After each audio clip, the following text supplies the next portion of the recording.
Salut les graisseux. Alors, je suis en train de faire un petit peu de ménage et de sélectionner le bloc qui m'intéresse pour faire la prochaine reconstruction à partir de normalement ce bloc ici. Donc on a 3 V8 Rover qui sont ici complètement ouverts, démontés, et on est toujours en 3,5 litres de cylindrée, donc à l'ésage 88,9 sur une course de 71, donc avec un vilebrequin comme celui-ci qu'on va trouver là-bas. Un vilebrequin qui est commun au 3,5 litres et 3,9 litres, puisque 3,9 litres on est juste sur un alésage qui est plus important, on monte à 94 ici. Et j'en profite d'avoir tout ça sous les yeux pour te montrer comment les différencier entre des V8 toujours en 3,5 litres de cylindrée de première livraison, première génération sur des ranges vraiment de début de production, et les évolutions qu'on va avoir tout en restant toujours sur du 3,5 litres et avant l'arrivée du 3,9 litres. Parce que tu vas voir, il y a trois différences qui te permettent de les distinguer. Quelquefois tu es obligé de l'ouvrir, quelquefois tu peux le voir de l'extérieur, donc je vais te montrer comment faire. Donc tu vois, tout est en vrac un petit peu, puisque pour le projet je suis en train de regarder dans tout mon tas ce que je vais réussir à récupérer et à réassembler pour faire un moteur qui est vraiment reconstruit à partir de débris à droite à gauche. Tu vois, il y a même des, voilà, j'ai tout un tas de culasses, des machins, tout ça, enfin il y a de la pièce absolument tout partout. Et c'est vraiment ce qu'on recherche nous pour notre prochain projet, ce qui implique quand même de choisir un bloc qui va être suffisamment costaud, puisqu'on a des différences surtout au niveau de la solidité, de la tenue dans le temps. Et nous, vu ce qu'on a prévu de faire, et on va quand même utiliser le moteur pas mal dans les tours, tout ça, enfin c'est un moteur qui normalement devrait souffrir pas mal. Il vaut mieux qu'on parte sur un bloc qui va pouvoir encaisser ce qu'on va lui mettre dans la tête. Donc ici, de l'extérieur, la première des choses, ça va être tout simplement de se fier au numéro moteur. Donc ça, j'ai déjà fait des vidéos à ce sujet-là, mais on en reparle quand même. Entre le cylindre numéro 3 et numéro 5, donc sur le côté conducteur pour des conduites à gauche, on va retrouver les inscriptions suivantes. Donc là, par exemple, on est sur un 26D. Donc on va regarder après à quoi ça correspond. Et ici au-dessus, on a le taux de compression. D'accord, ici en 9,35. D'accord, ici on a par exemple un bloc 341, donc 341,07, gna gna gna. Donc je vais te montrer également à quoi ça correspond. Et tu vois qu'au niveau du taux de compression, on n'est plus qu'à 8,25. Et ici, ici on en a encore un autre, c'est du 11D et on est en 9,35 également. Donc le taux de compression, j'ai fait une vidéo dessus, en réalité il n'est donné que par le piston au niveau de la tête, qui va être plus ou moins creusé suivant le taux de compression qu'on souhaite obtenir.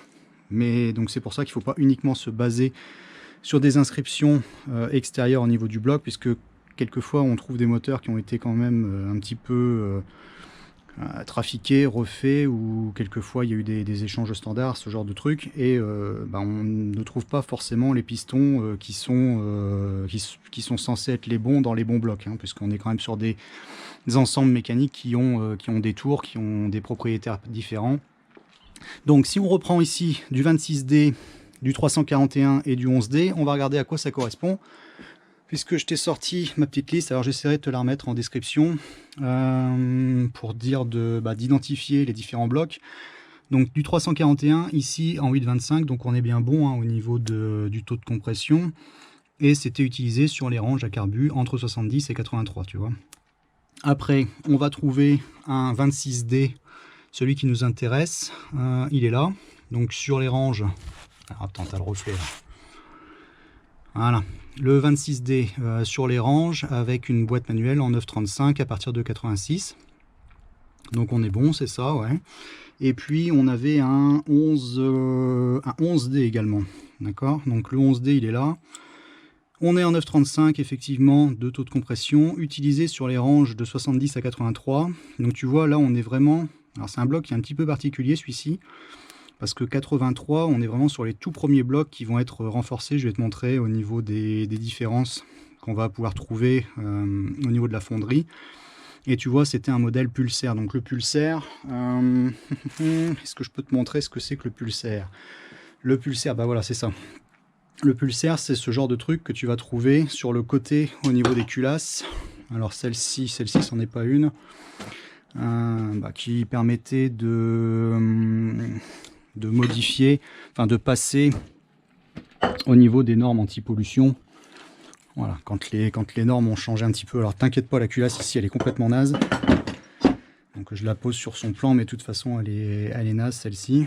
D'accord, donc tu as le système pulsaire qui vient de cette façon-là et qui reprend de l'air directement du circuit d'admission au niveau du filtre à air et qui est envoyé ici dans les conduites d'échappement sans passer par le moteur.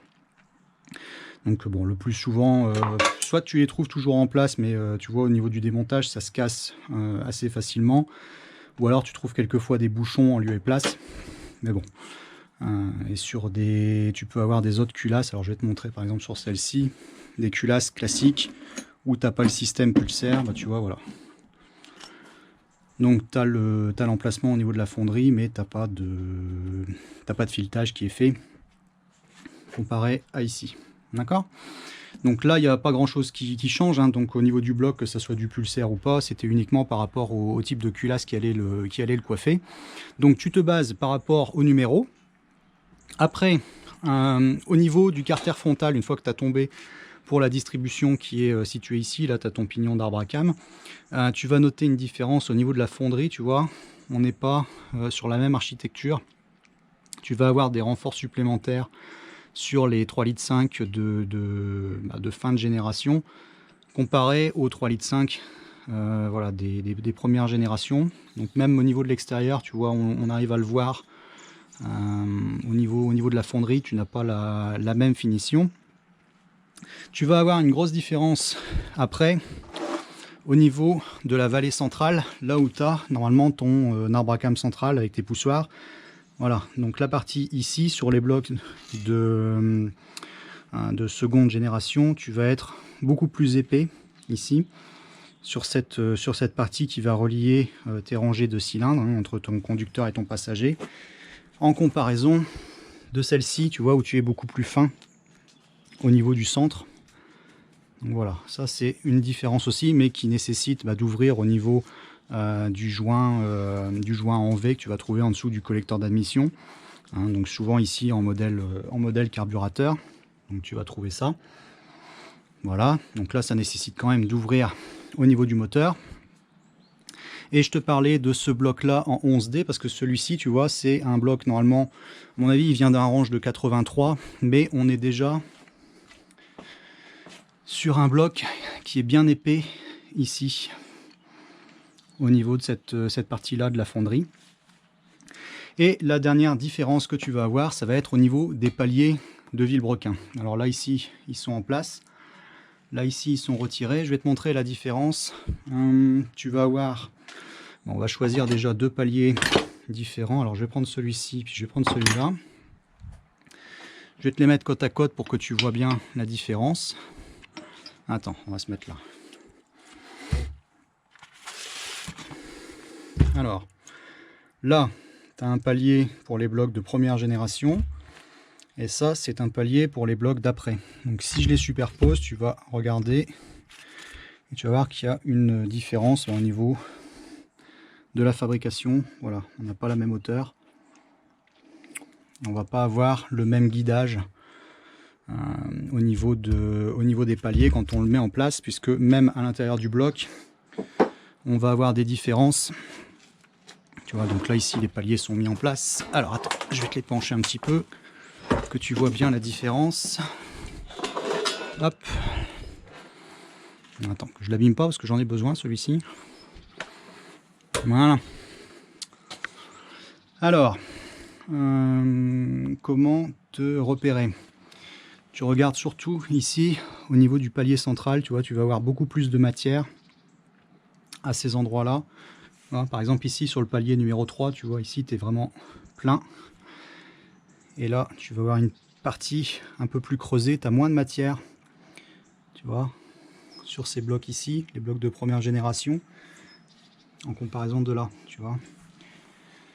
Et donc quand tu mets en place un palier, eh bien c'est la même chose, il va être mieux guidé sur les paliers de seconde génération comme ça. Tu as plus de prise et tu as un meilleur maintien sur les côtés, quoi.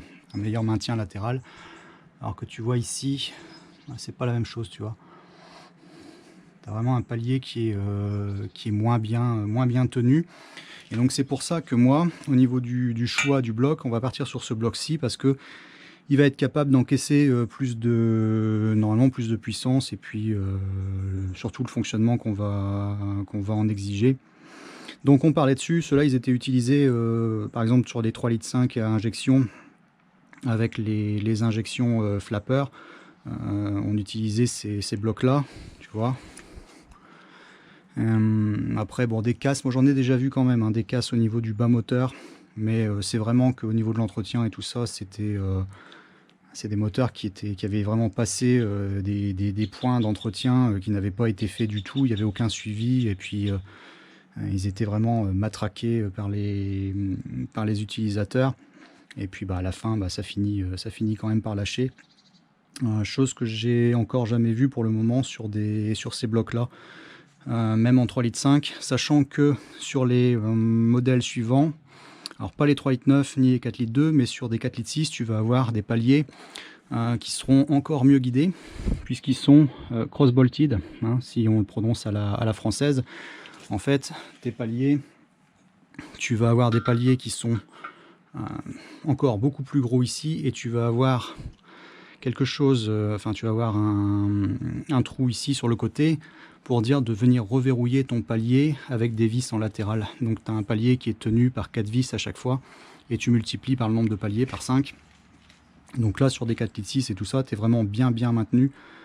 Il n'y a pas de problème du tout. Bon, après pour des 3,5 litres, ce montage là suffit largement, même sur les 3,9 litres et tout ça, j'ai jamais eu de problème de guidage ou de palier, tout ça qui lâche.